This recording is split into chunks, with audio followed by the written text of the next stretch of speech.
Robshaw and Ford were co-captains for England against Samoa. Credit Getty Images. In the build-up to England's 4,814 win over Samoa, co-captain for the test match, Chris Robshaw spoke of how the captaincy can be perceived from the outside as involving giving Churchillian orations, but that the reality is very different. That in reality leadership is about being there for one's teammates, showing how one cares. Robshaw's perspective shows a modern and practical take on the captaincy. If we are to look beyond the traditional image of the captain as a totemic character barking encouragement, Eddie Jones' decision to opt for a dual captaincy shared by Robshaw and George Ford seemed both a novel yet logical proposition. When you take both players' dispositions, personalities and positions into account, it makes sense. There has often been the argument not encumber the fly half with the captaincy, so on paper the experiment made sense for Ford.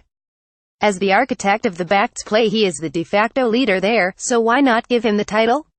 As with Robshaw, considering the horrors and humiliation of home World Cup group stage elimination ended his last stint at the England captaincy, it again makes sense not to load the one player with all the responsibility. Robshaw's resilience and selfless style of play combined with Ford's vision and composure seems like the dream combination for a captain. Robshaw was busy doing the dirty work. Credit AFP. When it came to the co-captains' playing performances, it is difficult to argue that either were unencumbered, particularly in the first half. Despite an overall man-of-the-match performance, Ford's first 40 at times was far from being vintage, as his kicking both from hand and from tee was not at its clinical best. He grew into the game, shepherding Alex Lozowski well and made some sumptuous kicks, building a platform for colleagues to score in the second half. You can't ask more from a captain than to lead by example and show resilience.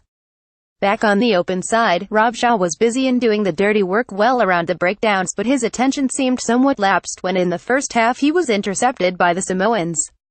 Yet being a captain is more than the individual's performance. If being a good captain is, as Robshaw commented, all about those around you, the co-captains succeeded. Ford was man of the match. Credit P.A. Lozowski's opening try and his crisp passing in his 56 minutes on the field were testimony both to having a good fly half inside him and good leadership. The same could be said for Charlie Ewels, who fudged the kickoff that led to the Samoan try but then atoned with a try of his own. That showed resilience and that he was in the encouraging and caring environment that Robshaw had said he was striving for. One could view the on-field mechanics of the co-captaincy functioning well when, after Elliot Daly's first try, Ford was busy lining up a tricky conversion which he neatly kicked, while Robshaw spoke to the rest of the team in the huddle. England then enjoyed a smart and dominant spell of play. Less than 10 minutes later, England had scored again, this time through Henry Slade. England player ratings versus Samoa. As more replacements took to the field, the game became more disjointed, as did the influence of the co-captains. This could, perhaps, partly be explained by the introduction of usual and solo captain Dylan Hartley came on. In the closing minutes, Ford's cool steadied the backs. Robshaw may not have been in the heat of the action for the build-up for the final try of the match via Samesa Row Kodagunis, but was vocal towards teammates in the phases building up to. The co-captaincy experiment was not perfect, but it was an intriguing experiment in terms of seeing England's on-field demeanor, particularly around mindset, resilience and settling the newer caps. Considering Ford's performance and Robshaw's grit, and the growth of younger players, it is certainly an experiment worth trying again. Mike Brown's first try, scored so early on, set the tone for the match and set the tempo in England's favour, even if it did slow down at times. Most influential player George Ford led by example in his co-captain capacity, his cool and composure allowing those outside him, such as Lozowski, Slade and Daly, to shine. Also was the architect of defensive efforts when the Samoans pushed themselves back into the game. Crowd rating 610. The ease with which England swept into the lead ensured this was always going to be a fun day out rather than a particularly engaging encounter. Notably, there were a few home cheers when Samoa scored their late consolation try.